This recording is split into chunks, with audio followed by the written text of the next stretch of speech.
I meant like, Franks. Yes, I am here. Mahogany. Mm-hmm. Jeff. Yipper. And Terrence. God bless America. That's definitely not what you were saying when I hit the record button. Yeah. Hey, I'm honoring the troops. Okay. The troops. Oh, yeah, because we're recording this on Memorial Day. Weekend. I'm not sure it's actually been Memorial Day or not. I feel like Memorial Day is like that annoying girl at the bar that celebrates her birthday for the entire month. Oh. At least a solid week. She shows up, she's like, it's my birthday. And I'm like, yay. And then you find out it's actually not for like 3 more days. I mean, Franks, you got a fucking 4-day weekend out of this, huh? Yes, I did. Yeah, well, all right. Stoked on it. I got a late come-in time tomorrow because they don't want to pay us too much. Oh. Yeah. Well, I got a 4-day weekend because I moved into my new apartment. Whoop. That's why I kind of sound a little echoey. So I have not quite figured out how to soundproof everything. Put a blanket behind you. Maybe that'll keep things from bouncing around. Or maybe we'll just see if the Adobe that I send all this through just fixes it for me. That'd be great. Have you seen the new Photoshop stuff? Uh-huh. Yeah. Pretty It neat. fills in backgrounds if you eliminate a whole person out of a shot. Mm-hmm. You can change people that are in it into other things too. I saw a guy that was tickled to death that he kept taking family photos and changing their little tiny dog to a chicken. He was so excited about it. Thrilling. I get it. It's pretty exciting. Yeah, no flying cars. We get dog to chicken. Mm-hmm. Thanks, future. Yeah, I love how AI is being used to make art and poetry and writing. That shit's supposed to be the manual labor of the future. That's supposed to do the legwork and the heavy lifting to let us do the art and the creativity. It's actually, from what I understand, very good at it. What, creativity? No, like creating stories and stuff. Yeah, and that's my biggest gripe with it. You don't feed it the stories, you feed it the grunt work. You teach it how to do the stupid shit we don't want to do. Well, I was watching a video about a guy who was like, you know how everybody complains about Star Wars, how they wrote the thing? He just started feeding it a bunch of information and told it to write the story. And he said it was amazing, the story it came back with. It was actually better than what the crap that they put out. The crap. Yes, notable crap, Star Wars.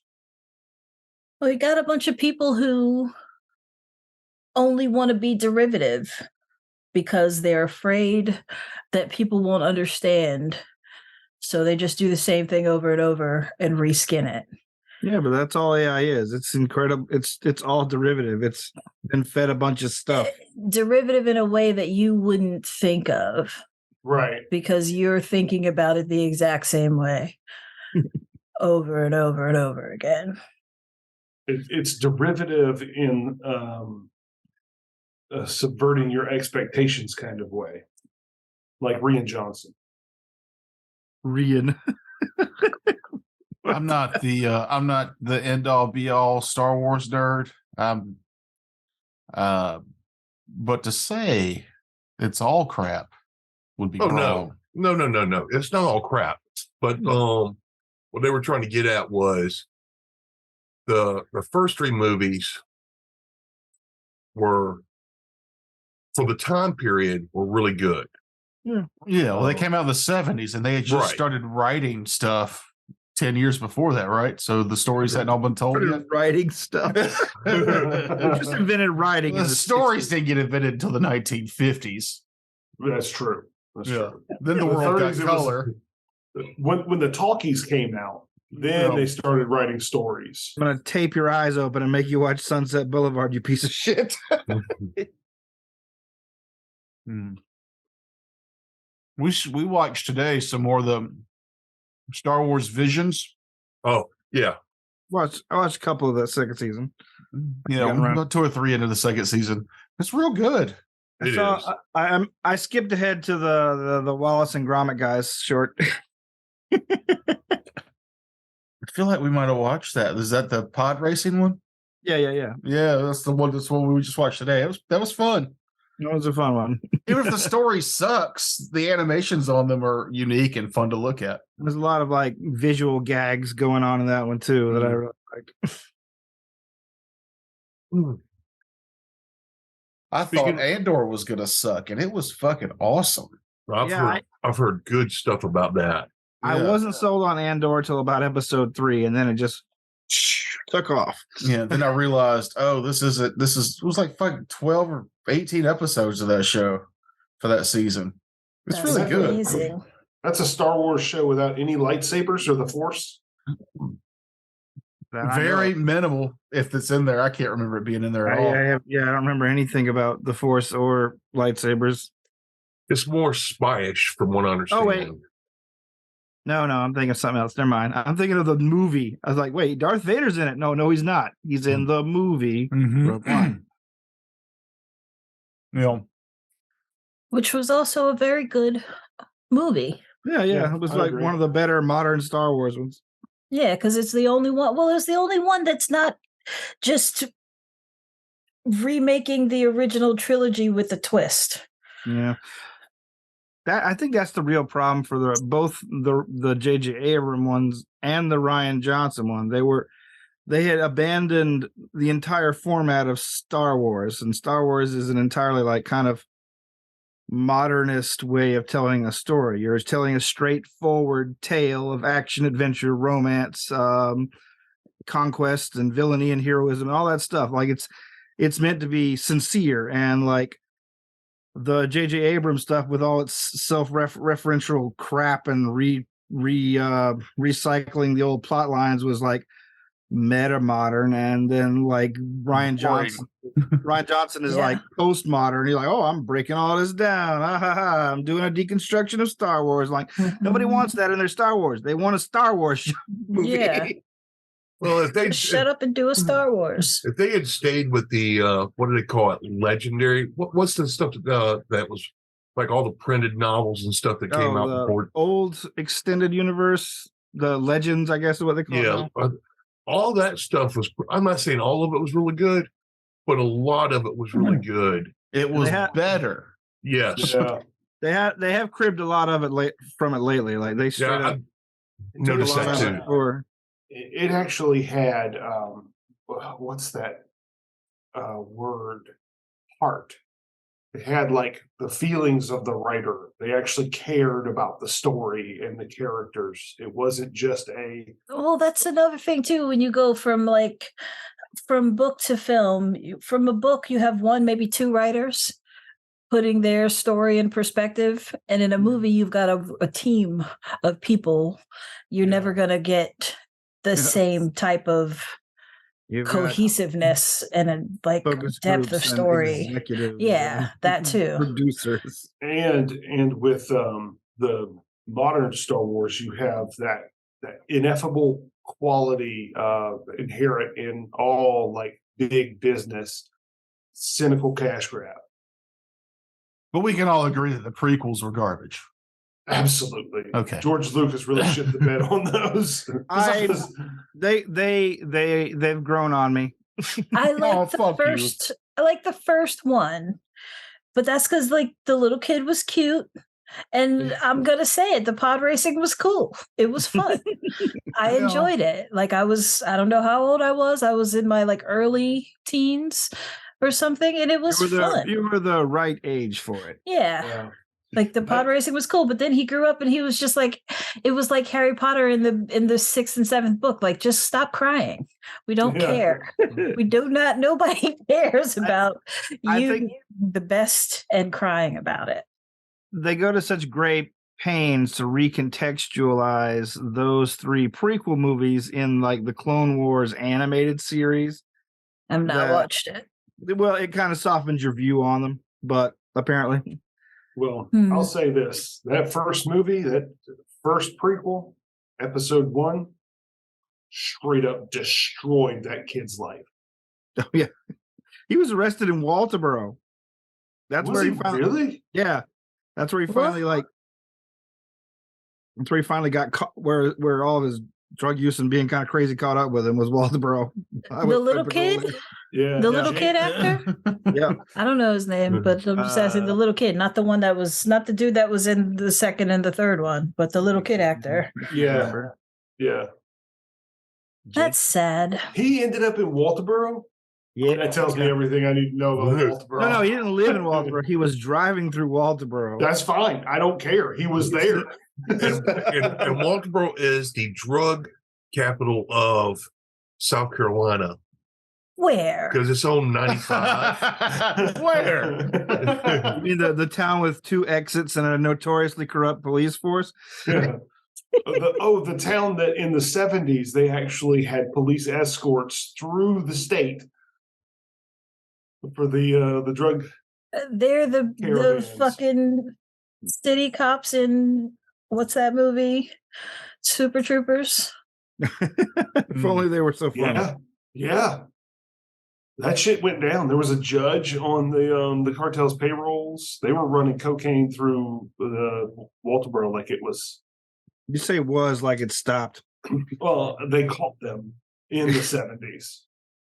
I remember in my hometown, there was a little fun fact that in the early to mid 80s, if you got an STD in the state, there was like a 50% chance it came from my hometown. Like my hometown had more STDs than anywhere else in South Carolina. So absolutely nothing to do in Yeah. that I was town. about to say there's nothing. to Yeah. do, so. It's the nursing home of towns. It's Nothing to do, plus strict religious bullshit keeping people from knowing about what not to do or how to do things safely. But Plus poverty, keeping people from being able to afford condoms. when I was in high school, and I've never been one to follow like local whatevers. I don't care. But I do remember when I was in high school, my hometown, the entire police force was fired and replaced by the county. I don't know what you have to do to get the entire force let go, but it can't be good. Run Wow. drugs through there. Yeah. Well, we were a tri-county area, so like, Yeah. you know, it was Aiken County, Lexington County, Saluda County, all met right outside of our town. And 17 runs right through there, doesn't it? No, Or right outside of there? I don't think so. Oh, No. okay. This is mid-state. This isn't cross, Yeah, no, not cross. Oh, which I believe okay. 15 runs through, right? Yeah. I think I I was knew bad that- about getting on the road and being like, this will take me home. And then an hour later being like, was it 15 that would get me? I don't recognize any of these trees. That's so weird though, because that's like I Yeah, I've been recognize there. trees. I recognize certain stretches of Oh, I remember that Highway. gnarly old oak on that curve right there. Yep, this is the right way to go. Mhm. The only oak I remember from the side of a road is that one on the way to Edisto that had the bra on it. Mm. I remember that one. The titty tree. Old titty tree. Yeah, yeah. By the titty tree. Have you never seen that one, Toker Mahogany? Mm-mm. Okay, so like on your way into and out of Edisto, like the bridge that goes to the island, there is a right there off the side of the road on, let's say, the left, if you're going to it. There is a big old like live oak, and it's got these 2 like kind of boob shaped like burls, protrusions, and people just over the years have just kept putting gigantic bras and shit on it. That's funny. It's the treant that never stops celebrating spring break. It's straight up the real version of that tree from The Last Unicorn with the big tree tits. Oh, that's a fun writer's room. for the design of something. Should we put titties on this tree? Yeah, Well, I mean, we should. Get the art department in here. It's like we kind of have to now that you mentioned it. You're making me really interested in The Last Unicorn. I don't know if I've ever seen that. why? It's a fun classic. I love it. The tree had titties. It's like very it's a Rankin Bass film one. Mm. So it has that kind of Arthur Rackham kind of style, like The Hobbit has and things, but it had a bigger budget, so like it's more feature film quality. And they actually finished the story. They didn't just end it with the orc fight. Yeah, no, yeah, it actually tells mostly the whole story of The Last Unicorn. Where there's a whip. And he uses like an actual, I guess, folk rock band that does some of the soundtrack with America, whatever. But yeah, We're coming to your town. We'll help you party down. We're an American band. not that band. Oh, Proto of the 9 fingers. Where'd your finger go? That sounds like a dirty sex story Frodo's going to tell instead of, oh yeah, some freak bit it off. Yeah. And you are both right and wrong. It disappeared down the dirtiest person I've ever met. Oh. No. More homeless. No. More homeless. And naked, more homeless and more naked. Yeah. I Take away the swear. loincloth. he didn't bathe for like a century. Yeah. Actually, that's not true. He lived in an underground lake area. Yeah. So Stagnant water full of old dead fish he ate. That's not a bath. That's a stew that you haven't cooked yet. Now you got a stew going. Now you got a stew going. Thank you, Carl Weathers. All right, chop. Give us the game. Make it happen. Yeah. Entertain us. Starfinder, guys. What is this? We're not playing that.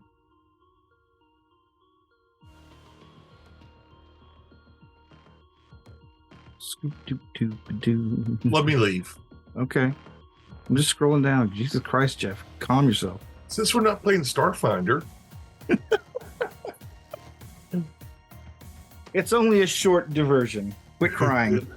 We lost Grimjacks in the mind wave.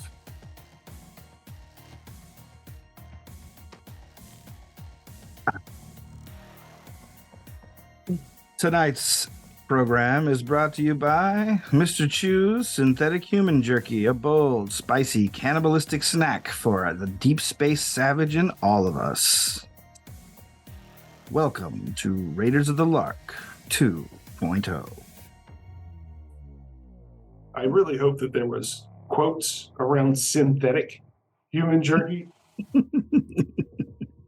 There's a Minute Maid dispenser at work, Minute Maid lemonade, and it says all natural, contains 0% natural juice. And I'm just like, then how the fuck did they make this? The water is natural. Yeah, sure. They got something. I don't know. It's just a weird sentence to read out loud.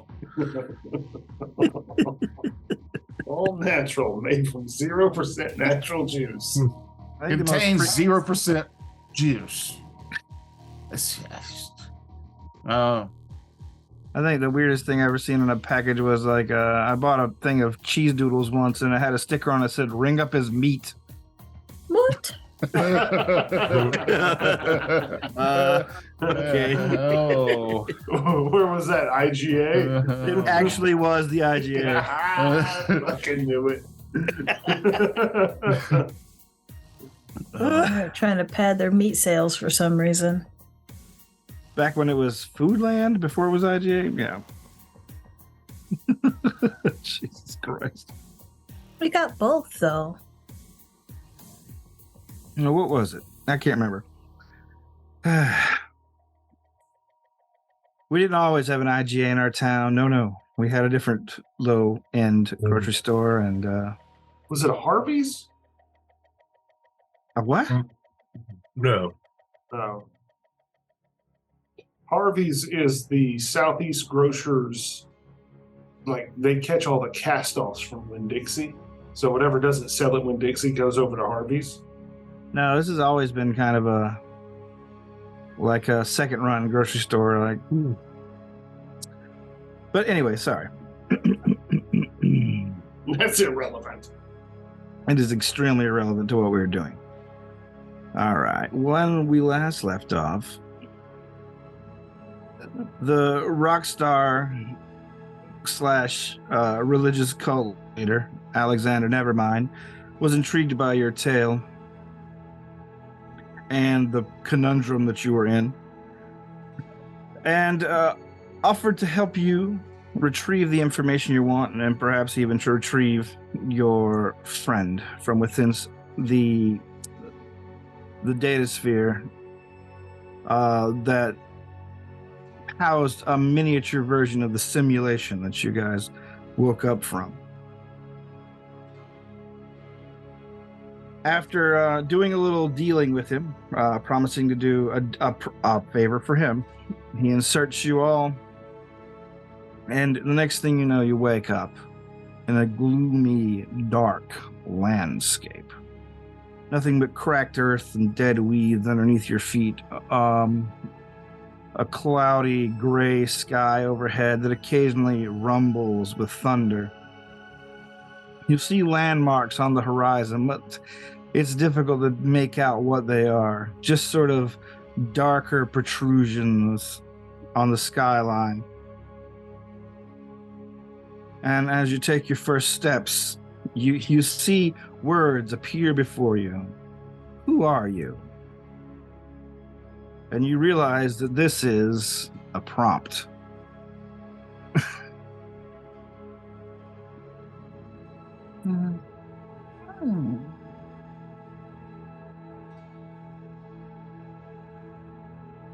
An old man. Oh, God damn it again.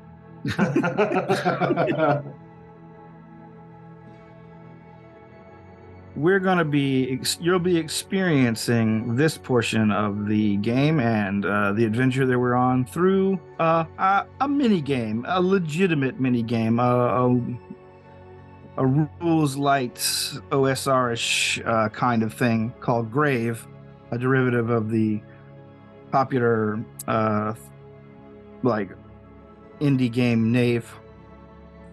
Brave version 1.1 is a toolkit for Souls-like adventures with old-school rules adapted by Jason Toki and Ben Milton's Knave. Thank you for reading that aloud for us. I am looking at the rule book. As you look at the prompt, who are you? You see a list of things appear. They appear to be like designations, jobs in the fantasy milieu. Knight, wizard, cleric, witch, thief, hunter, marauder, noble, and then outcast and vagabond.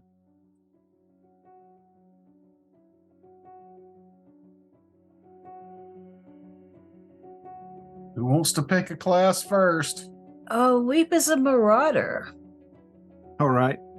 That comes with a battle axe, some fur-trimmed hides, 5 torches, and a grappling hook. And I'm doing, what, D10 damage?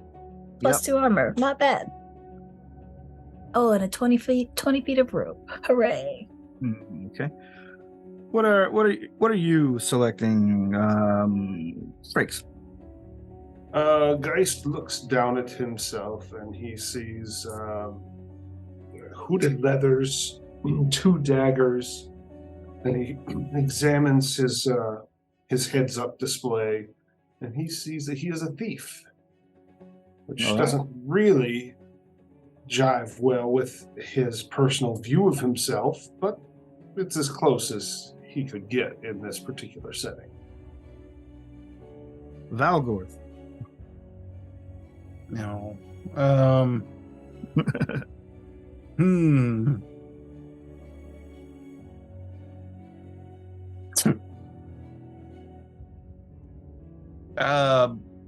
I've played a lot of Dark Souls. And if I was going through Dark Souls again, I might pick Outcast or Vagabond to give myself a challenge. But I don't think I'm going to do that here. All right. So we've got a Marauder, we've got a Thief. Oh, You need a minute. yeah, because I'm tied between two. Let's just see what Jeff wants to play. All right. Grimjacks. What a class appeals to you? None are powerful enough for what I should be.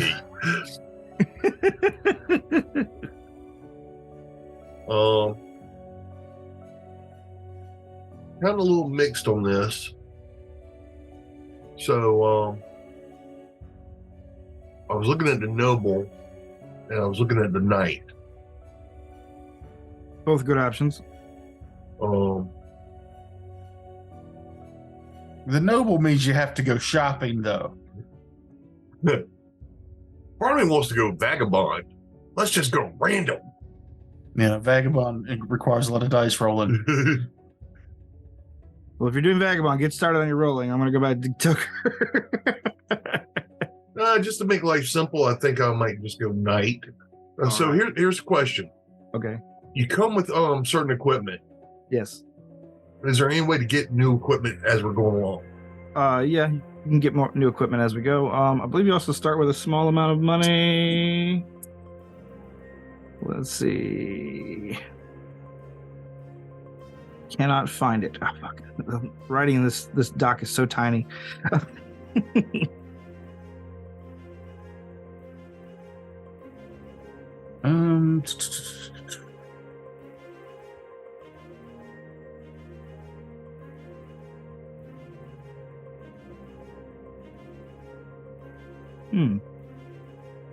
Maybe I'm wrong. Maybe I'm thinking of a different game. I don't think you do. You get what you start with, and then eventually you get in-game currency or souls that you can spend on. All right. Stuff. Okay. So yeah, not just yet. Okay. All right. So you're being knight. Yeah, I think so. I mean, part of me, I'm looking at knight. I looked at knight, noble, and then cleric. Since that's kind of, I'm playing a cleric-y type guy anyway. But looking at how you heal,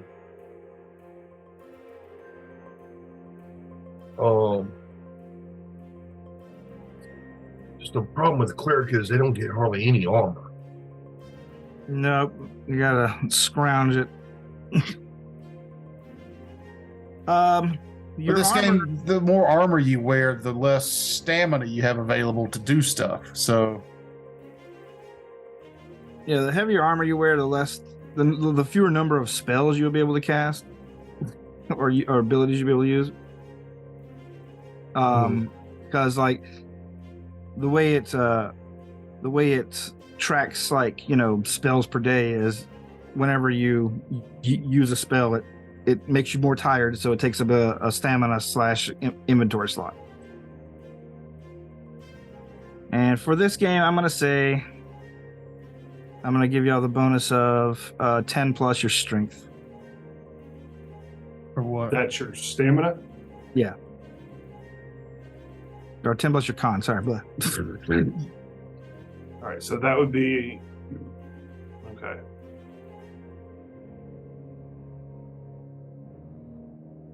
How do you do the hit points again? They're D6s. That's it. You roll them? Yeah. Okay. I think I'll make my life simple, just do knight. Okay. All right, Duggar. So you're doing stamina based off strength or con, right? Con, yeah. Yeah. PC has as many item slots as their con defense, which is okay. What you just said. All right. Cool. I know. I thought you were changing up a rule. I was like, oh, let me go double check. And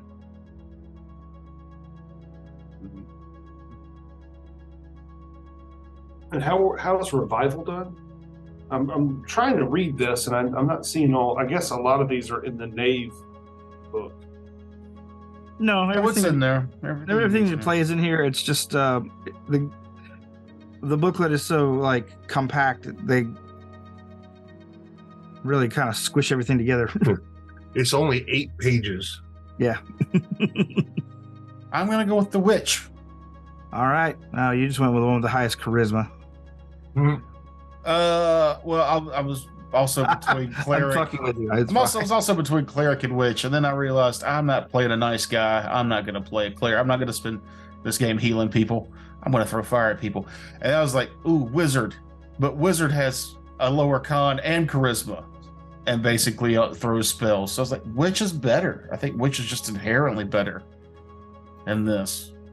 I'm gonna like skip on the traits rolling, since you guys kind of have a general like permanent impression of what you look like. So just give me the Dark Souls version of what your normal character would look like. Oh, the bad hair bowl cut. Dark Souls has really bad hair options. on the lizard guy. Yeah, just a lizard with a bad bowl cut that does not fit his thing at all. So yeah, give me the grim dark medieval version of what your sci-fi character looks like. Feel free to jump in, anyone. Mine'll be real quick. What I was going to do was when y'all said Dark Souls, for some reason my mind went Darksiders. Darksiders. Yes. So I went with the idea of war. So war in that game, they collect souls also. So the biggest difference between that and this would be in war has a big two-handed sword, but I'm gonna just go one hand. Okay. That's gonna be my version of night. All right. So a big looming dark knight, basically. Yeah. All right. Who's next? I'll go. And this Geist looks like he's wearing, as I mentioned in the first part, hooded leathers. Very nondescript. As plain as you can be without being naked. Like it looks like the hood is separate from the leathers and is tied around his neck with a rope. Okay. And it's like a cowl, a separate cowl. And that hides most of his features, but you can still see peaks of his purple skin in the right light. There's not much else to say. Okay.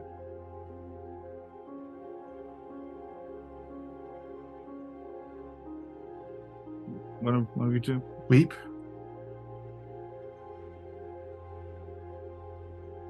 Can't hear you. I look like a creepy medieval plant creature. I don't know. I don't know. I never played Dark Souls.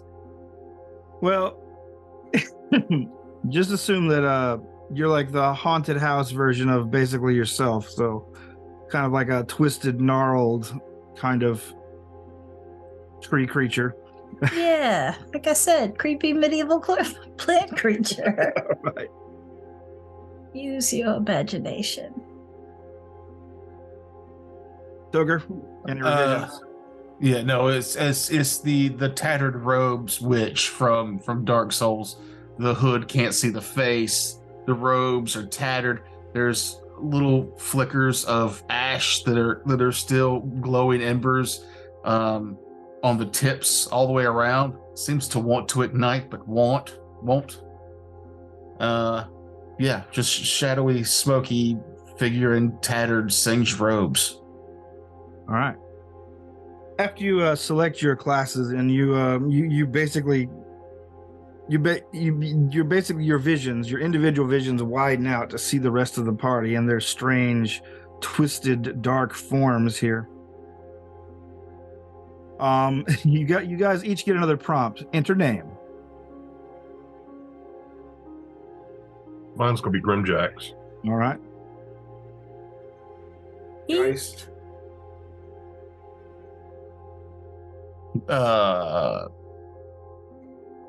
The Crimson King.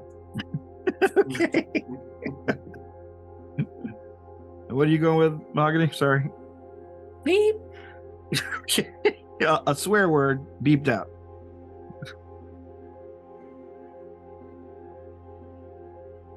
All right. Hello? I'm looking at this rules like, is that just our ability scores? Is that what that is? Or do you add something to that? For what? It's like +4 for my strength, but And you rolled. That's Roll you what? To a d20. Roll thank d20. you. Yes, the rules of this are pretty simple. In order to make a save, which is basically how they denote doing anything, you roll an associated stat. You're aiming for a 15, except for in terms of combat, then it becomes an opposed save, which is your stat plus anything the weapon may give you, very rare, versus an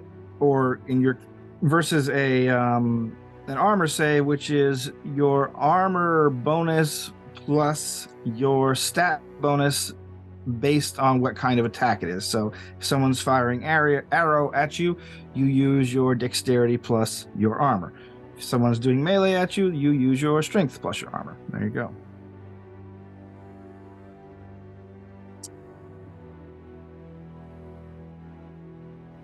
So it's only Dex versus your armor against ranged. No, dex plus your armor versus a ranged attack. That's what I'm saying. And Yeah. a melee attack is not Dex plus your armor. No, it is strength plus your armor. Oh, I'm gonna fucking die. Okay. That seems dumb. Yeah, this is a game where you die a lot. What is it again? These are opposed rolls. So if someone's Mhm. rolling to attack you, you roll, say it's a melee attack. You roll a d20 plus your armor bonus plus your strength bonus. Just the And you- bonus, not your strength score. No, yeah, that's the strength score is the bonus. Sorry, yes, I'm sorry. Strength is +4, so armor in this case would be plus whatever you're wearing. Yeah, Am I- but so if I roll a d20 +4 I for think my you're- strength, that's my strength score, right? Yeah. But that's not what I'm adding to this. It's You're just adding my that- armor bonus. No, you're adding that Strength. plus your armor bonus. I don't think you Okay. add them both together. Yes, you do. I looked it up.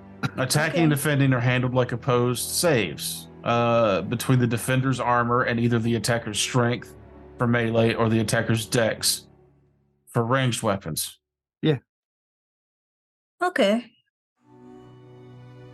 Right. What he's saying is, you don't add your strength plus your armor. You just add your armor plus a d20. I am not saying that entire. I'm saying Not the you. opposite I'm way. not saying you. I'm saying that's what Toker just read. Yeah, that's what it says in the book. Where? That's not- Under combat on the second or third page. Oh, God, this writing's so tiny. Hold on. You can don't have to look that read up it. on I just Google. read it out loud. Combat take turns. Da da da. Armor and either the attacker's strength or the attacker's dex. The attacker's strength, the defender's armor.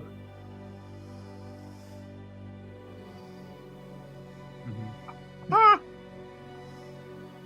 So if you're the defender, the attacker adds their strength plus a d20.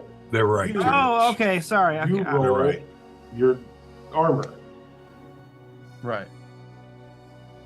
Man, that's a weird clunk. So I roll a d20 and add my armor bonus to it.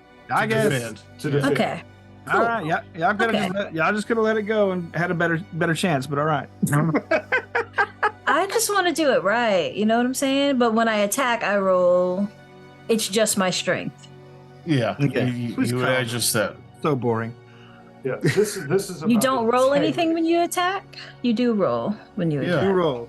Okay. It's opposed. Okay. Basically, everything's going to be opposed in this. Well, not Because necessarily. I feel like it just kind of randomly worked out for me that my strength and my dex are very high. And that's why I was like, I feel like I'm adding too many things if I'm adding all this stuff, but okay. Okay. Yeah, you just add your strength for melee and your dex for range. Yeah. I'm confused. I don't know. Add it to your roll, Mm-hmm. to your d20 roll. Okay. Yeah, so if you want to hit something with your axe, you roll a d20 and add your +4 for your strength. Now, if if you have a one-slot melee that relies on speed or precision more than force, So wait a minute. So I'm only adding the +4, not the whatever I roll. What I rolled for my strength score was. you don't Why are you roll for rolling your a strength Why are you roll. rolling a strength score? Well, I just asked you if I was supposed to do that. What is my strength? And you were like, roll a d20 and add the +4 or add the No. plus whatever. That will be your attack ability. So when you roll to attack, that's when you roll a d20. Okay, so those numbers that were beside my character type are my strength Those are score. those are your Those stats. are your yeah. stats. Yeah. Okay, because I literally just asked y'all that, and you were like, "No, you roll a d20 and add that to that." I misunderstood the Okay. question. Yeah. Yeah, we're a pack of misunderstanding today. Although, I'm just happy that we've all learned Starfighter so well that we can learn a different system real fast. yeah, real fast in the start of our Starfinder game. Okay, good. Because I didn't want to be adding 17 to my attack. That's yeah, that would have been crazy. way wrong. Yeah, that's what I was like. Are y'all sure that I'm doing this right? But okay, gotcha. Okay. Now, here's a quick rules clarification I would like to ask. Would you say that daggers are more reliant on speed and precision rather Yes. than force? Dexterity weapon. Okay. We'll say that, rapier, and whip. Cool.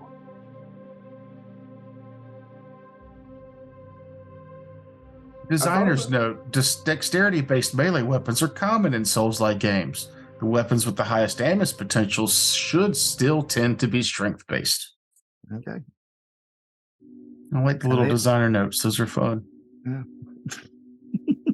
I had thought about going hunter to kind of Are you symbolize changing? who guys. No. But it didn't fit. What do you have, a bear trap? Do you put that on a chain and swing that around at people? She uses it as a grenade weapon. Yeah, just prime it and throw it. I still like the idea of opening up a bear trap and swinging it on a chain at somebody. That sounds painful. Quite painful. Automatic grapple.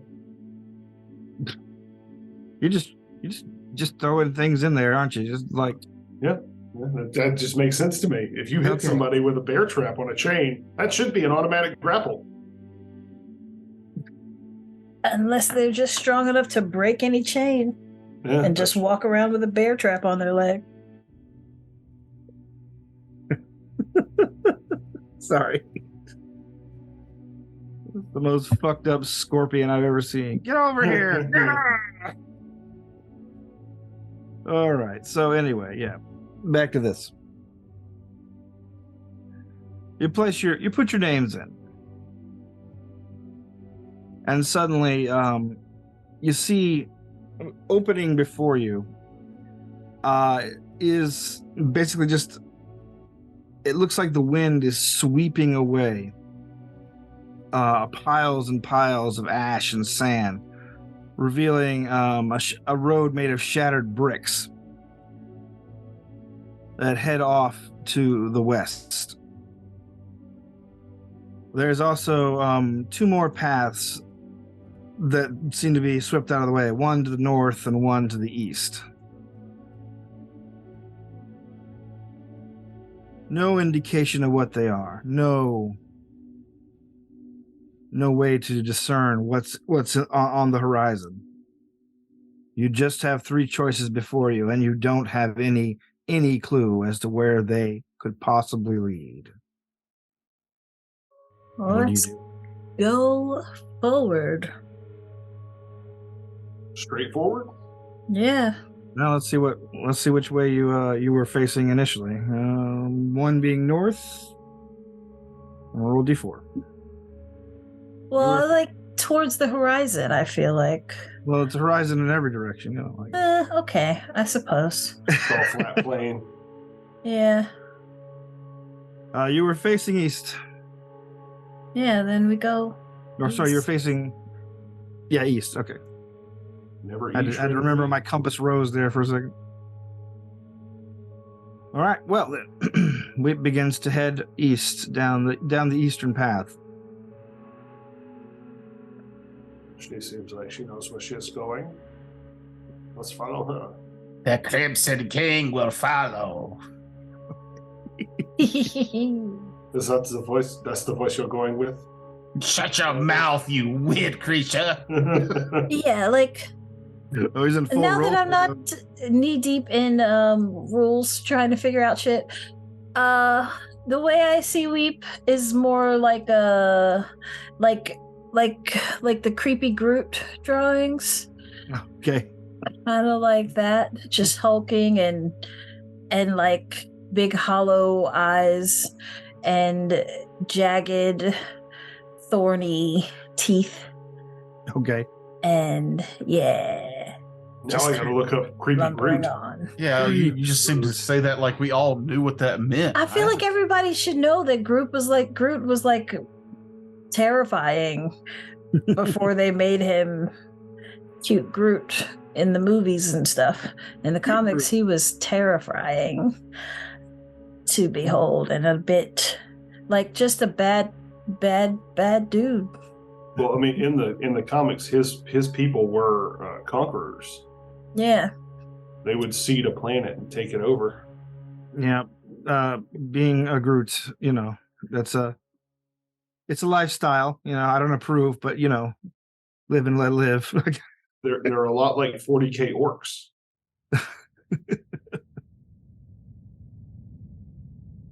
You begin heading down this dusty and desolate path. The wind occasionally sweeps up, and eventually, the pathway begins to drop down,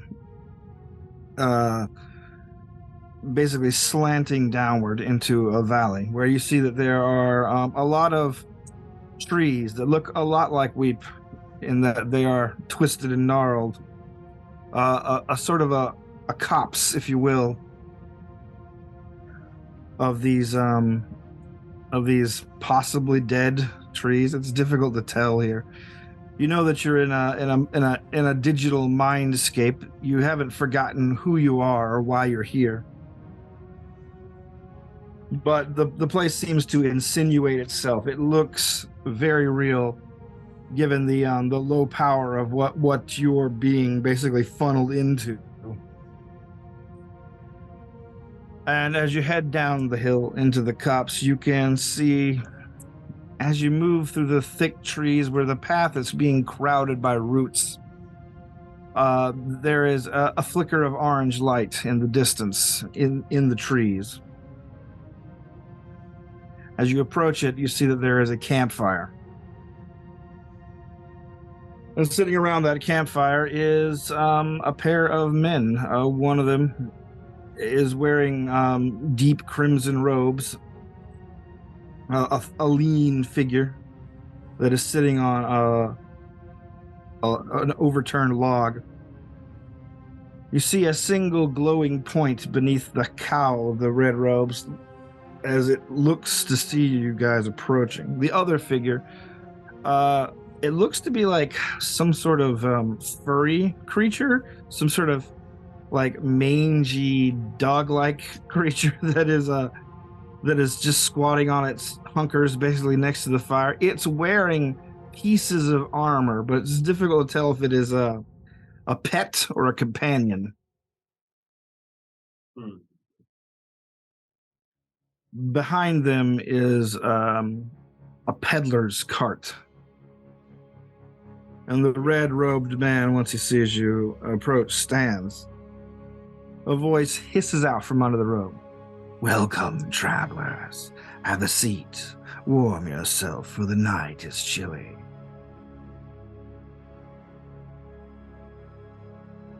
Quick Take a question. seat. Do we have any memory of our companion? Hmm? Do we have any memory of our companion?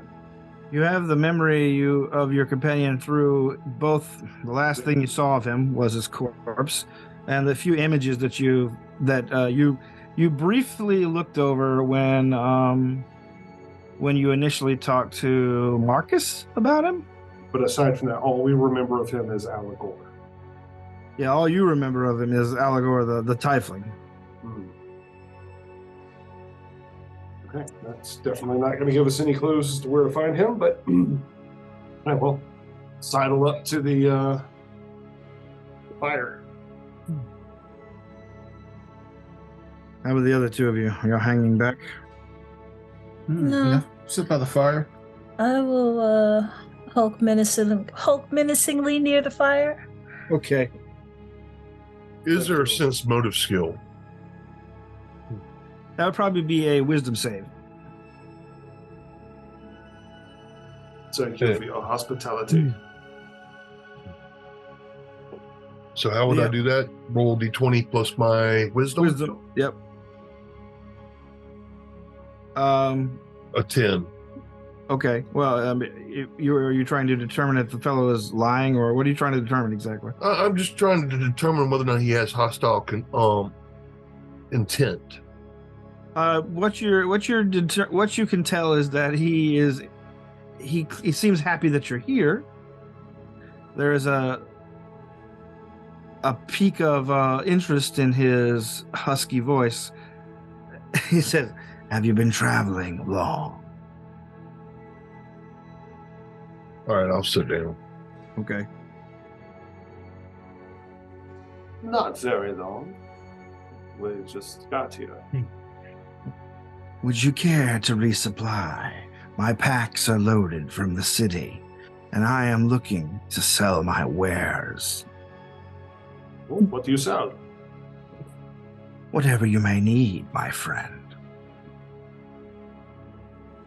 Oh, I'm sorry. I just realized that I am taking the lead here, and I am not optimized for that. King.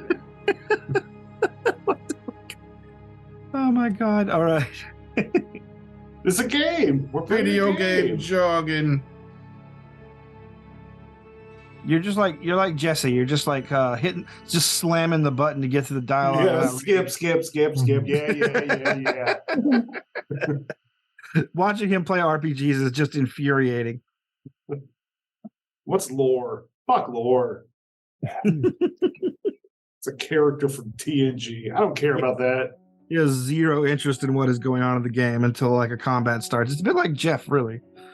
I'm offended. Is that not The how you truth play hurts my RPGs? feelings. No, I enjoy combat, but I enjoy other parts too. Like city building and taxes. That's a callback from our pirate game. Yeah. At any rate.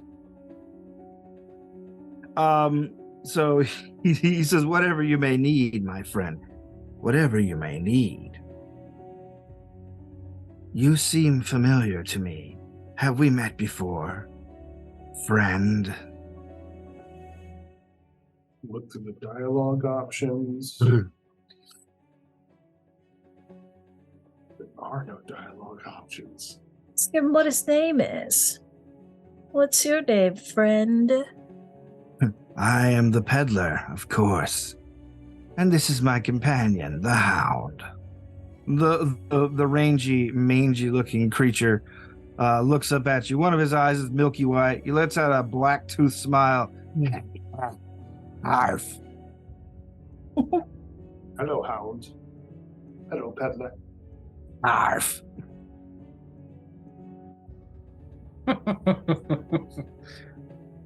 Well, saying I know nothing, just saying, like, what currency do you use? The only currency left, my friend. Souls. Souls. And you said we had none, right? Besides our own. Yeah. Okay. We don't have any spare souls at this minute. Can I get some on credit? Shame. Such a shame. Very well. Then, I'm afraid I'm going to have to part ways with you. I have much to sell and very little time to do it. He stands up and he snaps his fingers, and the hound basically bounds over to the peddler's cart and picks up the two handholds that basically it's kind of like a rickshaw cart that the hound is basically the pack animal for. And the man in the red robes climbs up on top of it and says, "Good journey to you. Beware of the battlegrounds going forward." What It's the kind only- of shit game puts a peddler in when you don't have any money? So I say, wait, I think I see oh yeah, there's a bag of, what is this? Oh, souls. I just found a bag of souls. Maybe we can have a look, see at your wares and see if I have enough souls to trade. The peddler says, No, I must be going.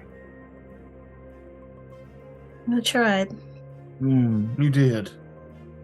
I got a question for you, peddler. As the cart is creaking away, the peddler turns and says, "What? The answers are free, of course. When we What will it cost you?" once we gather more items for barter, how will we find you? Oh, I'm always about. You just need to wait near a fire, and I'll be back. Excellent. Pull up a little notepad and type "peddler summoned by fire." Stay. Does that Is that a include feature in this game? Does that include the burning corpses of our enemies? However you choose to make camp, and whatever kindling you like. And from that, he rides away, leaving you guys near the fire, which you see immediately begins like losing steam as he leaves. There's a lot of wood about, of course, but it seemed like his presence had made it burn a little brighter. He's just that kind of guy, sweet fella. Really Just a brightens real- up the place. A real dapper Dan. Man.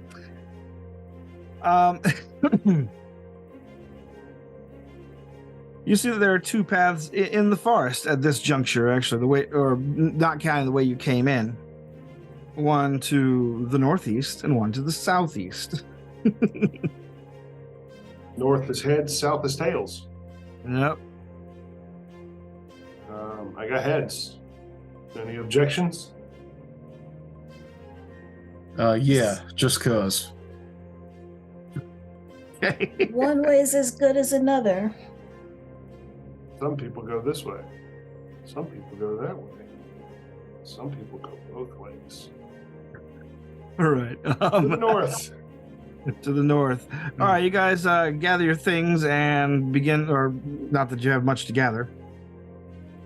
Only the stuff that you brought. You begin heading in to the northeast, down the wooded path.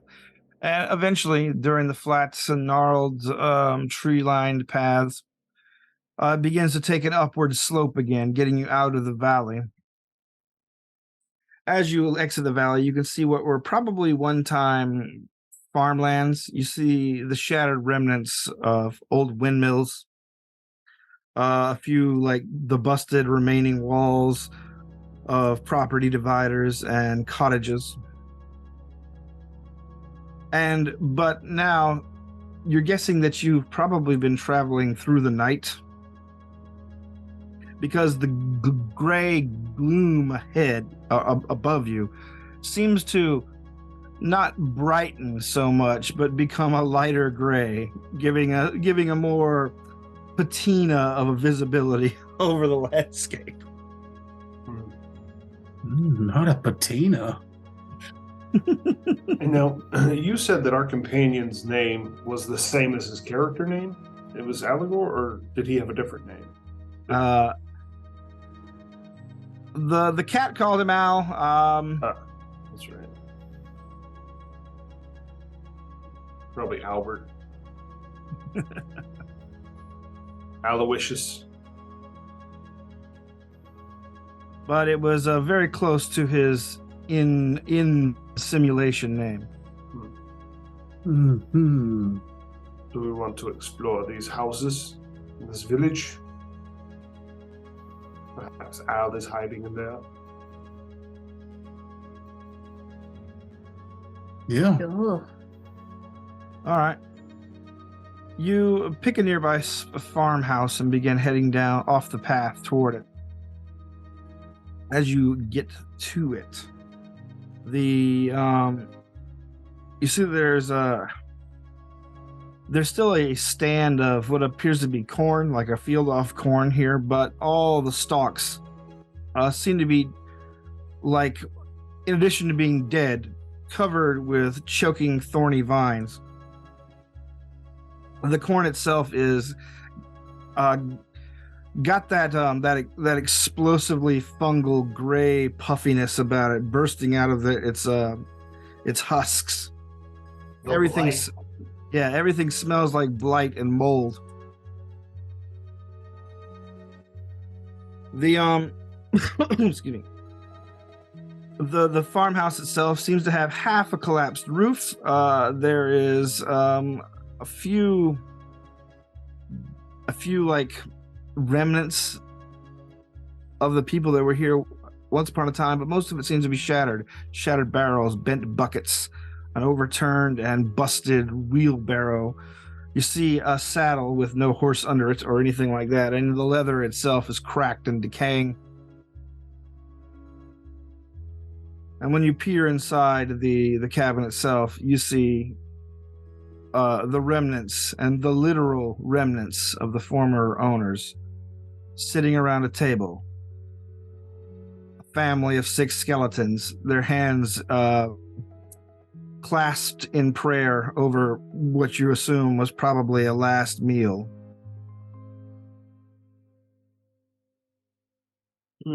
Whatever took them fast.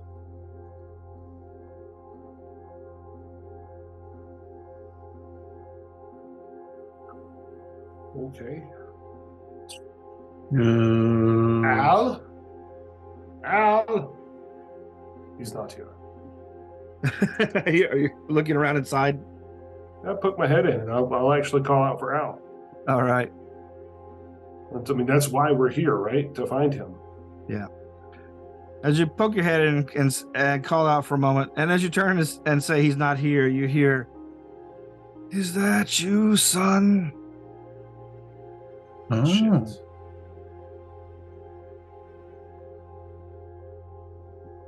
When you turn back, you see the largest skeleton at the head of the table, his hands still clasped in prayer.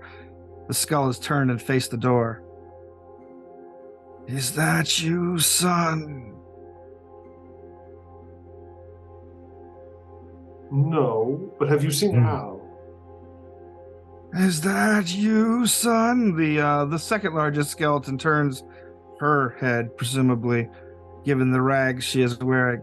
"Is that you, son?" Boop. I'll back out of the room. Okay. The skeletons are alive. You guys hear the 2 voices echoing the same thing as he backs up, and then you hear more piping up. "Is that you, brother? Brother, is that you?"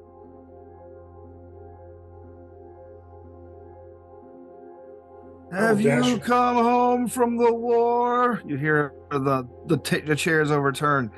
"A coward." As Coward comes out, I will dash around behind Weep. Okay.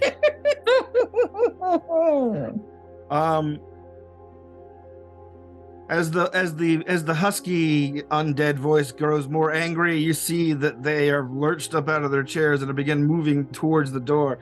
Not all of them can fit to the door, but that doesn't seem to stop them, as the thin, wattle and daub structure doesn't seem to hold any of them back. They just sort of burst through the plaster into the outside towards you guys. And let's roll initiative. That's a wisdom save It is. with a DC, right? Yep. Everyone's out to go make a wisdom save DC to go before the bad guys. I will be going after them. I rolled a 19 19. So Grimjax is plus 1, so that's a 20. in the go before. 11? Sorry, Toker. What'd you get, Tucker? I got a 19 with my bonus. All right. Fuck you, Jeff. I thought we tied, and then you were like, now I got to add my bonus. I got a 20. And I was like, ow, it got me by 1.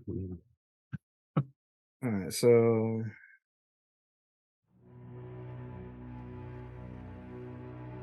All right. So Grim and Val go before the skeletons, and Weep and Grim and Geist go after.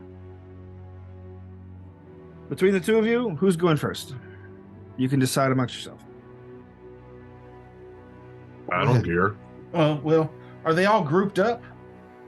They are standing in a line in front of the now much more sagging structure of the farmhouse. Basically, they've all just basically burst through at the moment. There's 6 skeletons, 2 adult-sized ones, 4 adolescent ones.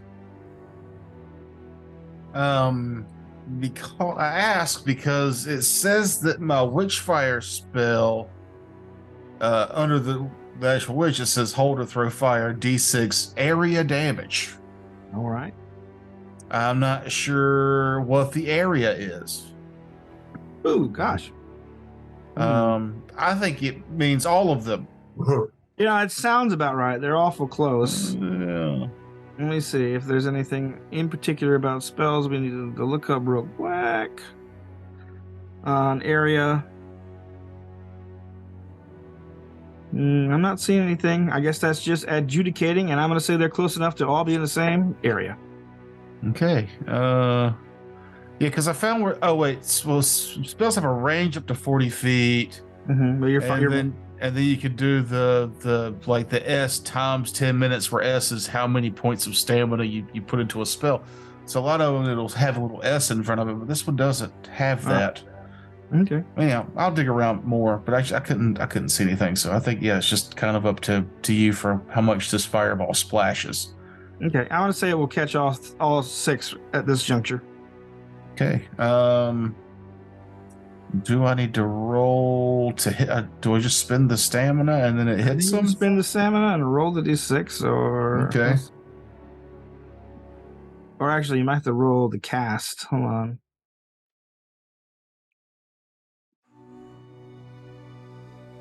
The caster makes an opposed save with their spellcast ability for the defender's relative ability, usually dex range. Okay, so yeah, you have to make an opposed save with them. Okay. Given your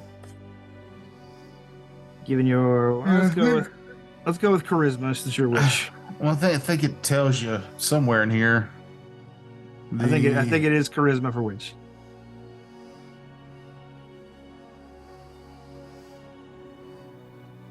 Okay.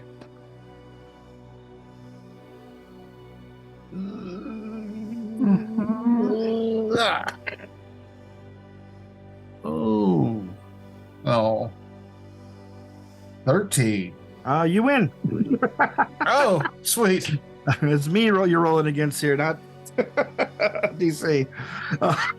Oh, it's not just the static we roll. You're still rolling too? Cool. Yeah, I have to roll a save versus your attack with it. And let's get this old D6 fire. 3. 3 on everyone? I mean, unless you want me to roll each of them separately. No, that's fine. You see Valgorth basically Crimson King. Huh? Oh, sorry. Crimson You see the Crimson King begin casting a spell. Suddenly, an explosion of fire erupts around the feet of all the skeletons and the house nearby.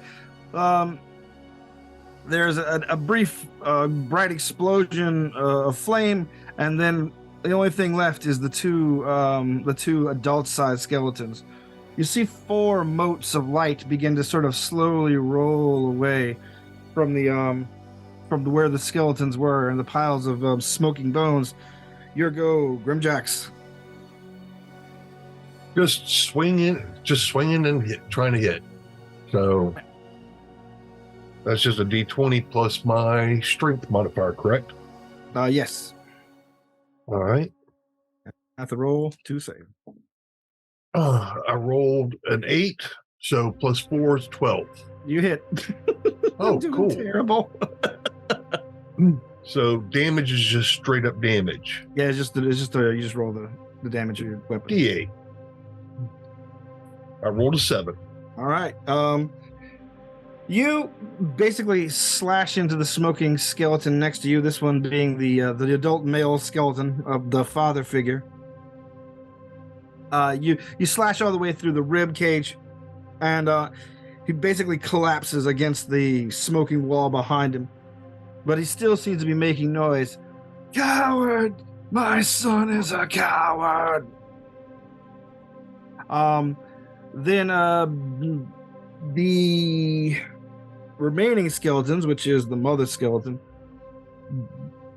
dashes down away from the house toward the nearest person. That isn't Grimjacks.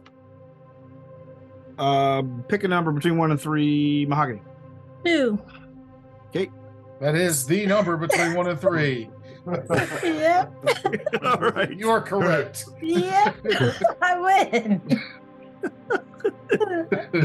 And I'm going to say that it is Geist that gets attacked by the skeleton. God damn it. You always give her the easy ones. You would have answered wrong. Guys, make an armor save for me. I'm hiding behind her. Obviously, the bigger threat knows to hide. That's a 19 on the die for All right, you're fine. You're able to die. Basically, the skeleton slams into Weepskeep's woody form and starts scratching behind it. The skeleton has mistaken her for an actual tree, and it was trying to grab that around. makes sense, but I don't like it. Begins basically slashing at you, but you're able to jump out of the way very quickly. Weepskeep, your go. Or Weepskeep or Geist, whoever. Grab her. I'm sorry. Grab her. WHAT? Grab the skeleton. Don't tell me how to live. Stab her.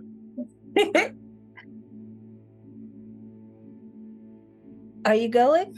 No, I'm Okay. I'm giving How you- many of them can I? Like, I'm trying to spend a stamina to. There's only one standing right now. And that's Only the one one right in front of you. standing? Yeah. Oh, well, I'm not going to spend the stamina then. I'm just going to strike out with my battle axe. That is a natural 20. So. Okay. So go fuck yourself, 24. Terrence.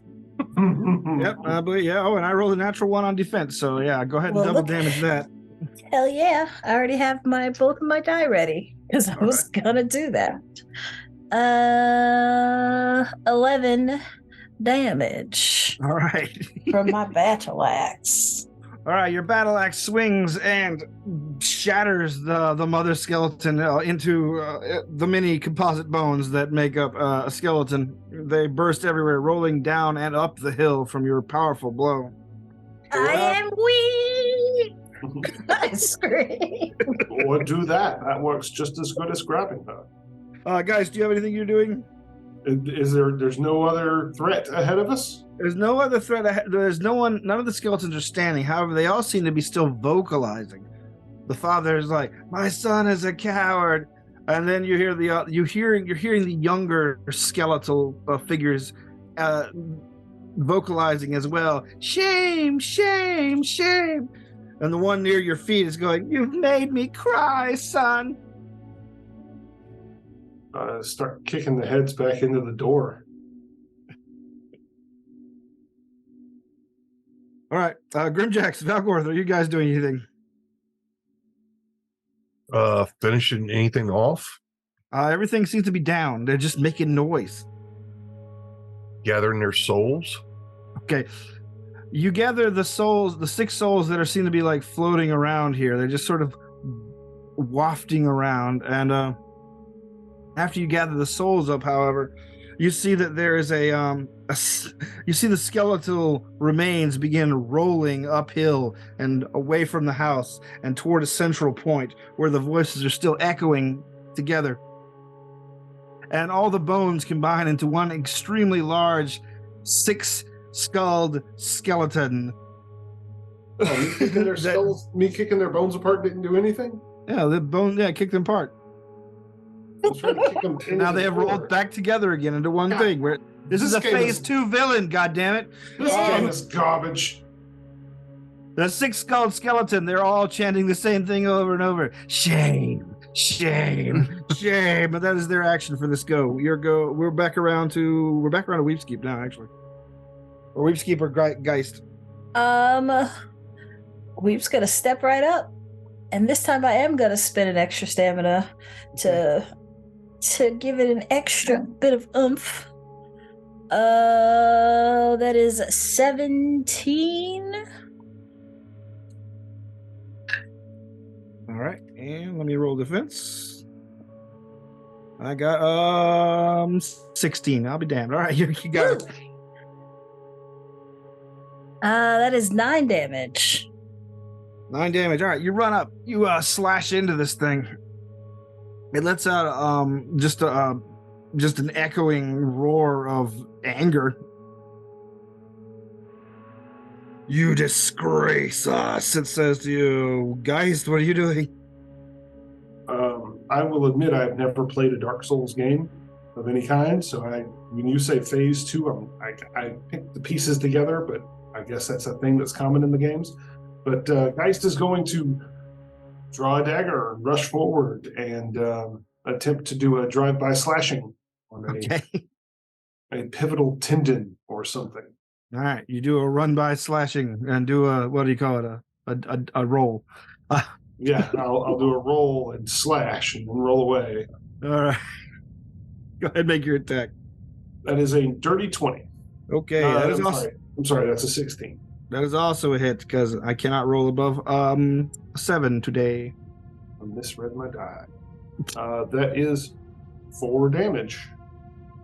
4 damage. Grim and Valgorth. What enemies are left? One. You're not just not paying attention to any of that? All right. Once all the skeletons shattered, were shattered apart, they recombined into one massive skeleton with 6 skulls on top of it. Okay. Which are now being fought. Is it close enough to hit me? No, not at this point. Cool. Then I'm just going to spend a stamina to throw a fireball at it. Okay.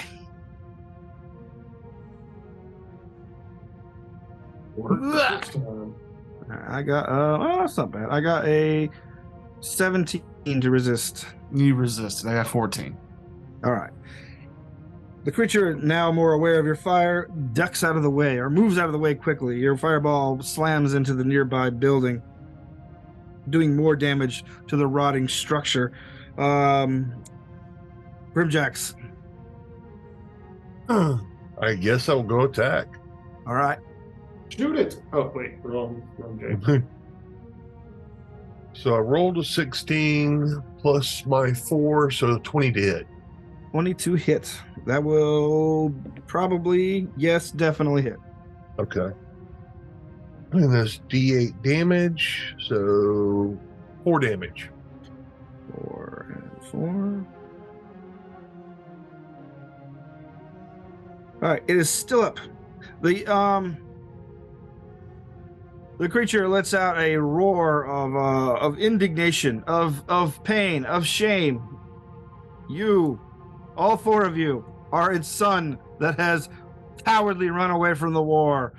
An explosion of bones erupts from the creature in every direction. Everyone give me a reflex save. Dexterity? Dexterity save, sorry. 16. 18. All right. 15. 15. 6. 15 is what I'm looking for. So, Success. all right. So 3 successes, 1 fail. Is that what I'm hearing? Yep, Mhm. I was thrown off by my roll. It threw my timing off. All right. You are slashed by exploding bones for 3 damage, Geist. Holy I shit. ducked behind you this time. Weepskeep and Geist, your go. I'm gonna smash him. All right. That is a 20 to hit. 20 against. Probably more than I'm going to do. Actually, I got a... No, that's not a 20. That's a 19. All right, you're good. Woo!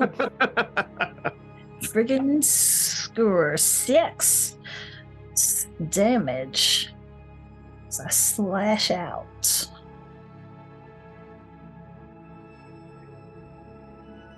All right, and Geist. I am going to draw my other dagger, and spending a stamina point, I will slash with both. All right. All right. And that's just going to be 1 roll for extra damage. Yeah. Ooh, 16. All right, let's see what I got here. I rolled another 1. God. Critical hit, I guess. So that's like, what, 3 or 4 Doing terrible. die? I'm just going to roll my 2 damage die and double it. I'm putting Okay. you in dice prison. Get out of here. That's a 5 and a 6.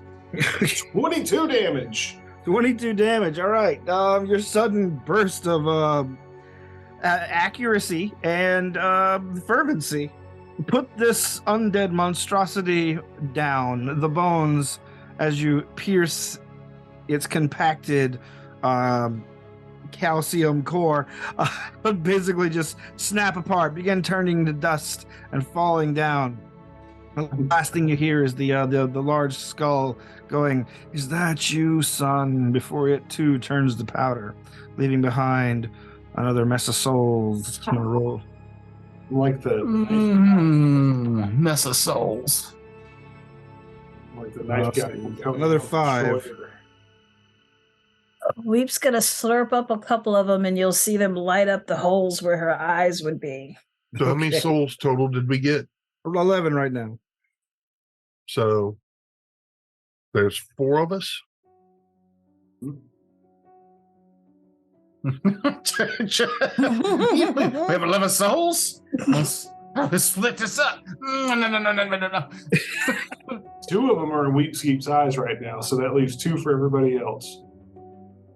I don't think you know how to count. Yeah. 2, 4, 6, 8. Oh, there's 1 extra. I'll put it in my mouth, so my mouth lights up. I mean, you need 1,000 souls to level up. So Yeah. I'm actually, since we're doing this for a short term, I'm multiplying these souls times 10. So as far as value. So we have 110 souls. Yeah, essentially. Ooh. I got 2 of them in my eyeballs. Welcome to Starfighter Grave Edition, where everything's made up and the points don't matter. That's true. What are you guys doing here from here? Just keep it pushing. And I don't think Aaron's around here. Really? Okay. I mean, was there something else to search? There's more buildings. Well, let's keep searching then. you haven't actually so searched anything. He stuck his head in and talked to a skeleton. Oh, so yeah. Well, let's keep moving in the area Let's and doing what search. we're doing. Let's search the buildings. All right. Give me a wisdom save. I passed that one with a 20. All right. Then I'm I'm just gonna busy let that patting go. myself on the back. All right. A 16. Okay. Then that's more than between the two of you. That's more than enough to find that there is in fact some item here. By the way, everybody gets 27 souls. Ooh, yeah. Thank you, Math Jeff. Math, Jeff. God. Jeff, the math magician. Let's see. When do we get stamina back? Is that only on deaths? No, that's after resting a while in a safe haven restores all lost hit points and stamina and offers an opportunity to prepare new spells and advance in level. Brief breaks in risky places offer an opportunity to consume curatives, but don't permit enough time or tranquility for other recuperation. All right. You find in the ruins of this farm a small treasure chest that has an item in it. When it opens up, it pops up on your HUD. What it is, a kingfisher brooch, number 25 on the loot chart. Ooh. Spend 1 stamina to snatch a visible item, even to catch a projectile. No roll needed. Oh, that's pretty nice. Let's see. You also find enough supplies in food that has not gone bad for one meal. Some untainted cabbage, you don't say. Yeah.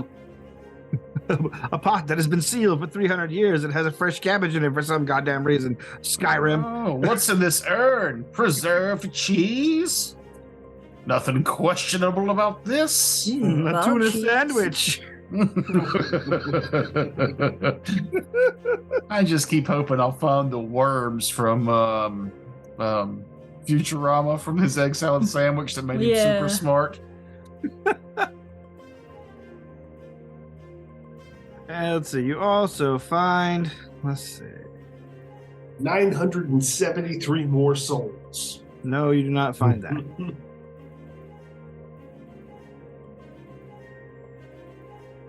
You also find a dose of spirit salts.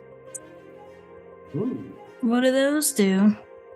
They restore up to 1d4 stamina. Oh. By the way, what are our hit points at? I said so. Part of it said start at maximum. It's your And then- con +3. Okay. Or a d6 roll plus your con. All I right. did the D6 roll. Was I that did too. No, I just So you took can a just start at 6 +3. plus con. It's fine. I got a 5. Oh, so we're starting at 6 plus con? Yeah, you can start at 6 plus con. We're not. Oh, okay. Oh, okay then. Turn that 5 into an 8 then. The 6, turn it into an 8. Yeah. Meow. All right. And those 2 hit points that I had left to 4 hit points that I have left. Yeah. That's close, y'all. Not that it matters. All right. After you search this area, you think you found everything around here, unless you want more corn blight to take with you. But Tasty corn blight. now, I think there is something culinarily you can do with corn blight, but only if you're desperate. Is Well, I that mean, that if your weird, corn's- like, fluffy stuff that's Yeah, it's where the kernels get all big and puffy and gray looking. Yeah, I saw somebody on TikTok talking about, like, this stuff is, you can do so much with it. And they were talking about all the things you could do with it. But it nothing, seems like a lot of work. nothing will make me put it anywhere near my mouth. Mm. I mean, if your corn is blighted, I'm in the mindset that you're probably pretty desperate. All right. So where are you guys going from here? Are you continuing down your road, or? We've searched everything in this area. Yeah, you searched everything in this area. She said through a yawn. Shotogun, I don't know why. I've had the Red Bull. I just can't really. That's all right. We do this at the exact time I really want to nap every Sunday. Like at 5:30, I'm like just fucking fighting sleep every time. Quick game question. I see that it says on here charisma defense. Yeah. What is that? It's 10 plus your charisma modifier. Okay. In what context? I'm just curious what you're looking at. Revival. Okay. So that means that if you have a charisma of, say, 2, you can revive 12 times. I thought it was as many times as your charisma modifier, but that's interesting. But that's just from like previously playing the game and not looking into it. Apparently, every time we've ever played this game, we've misunderstood some aspect of it, and it's always a different one. It feels like every time. That's every game we've played ever. Yeah, you're every time we right. play it. I pray to God we never play Shadowrun. God, I would love to play in that world, just not with that rule set. I know nothing of it. It's complicated. It's fairly easy as far as like how you resolve the mechanics. Like, you're rolling d6s, you're looking for a certain number, and you add up those successes when you roll over that in the d6 pool. However, it is also full of gear porn and miscellaneous modifiers, and like there's a billion fucking things you gotta add. Gear porn. Did you just hear Jeff get an Gear erection? porn. Yes. That wasn't his voice. That was his penis getting that was the sound. Talking to us right now. That's the sound of blood flowing to his penis. It's like if you ever gone down one of those tunnels at one of those water parks. The whooshing of It's that whooshing sound, but it's Jeff's grabbing. Aquavita going to his wang. Speaking of getting hard, I got wings on the grill. I'm gonna go check them real quick. I'll be right back. All right. Let's what up? We want up. Pause here and start over. All right, we'll pause here and be back shortly. And by shortly, probably for y'all next week. All right. We'll see you next week. All right, bye everybody. Over to Travis.com.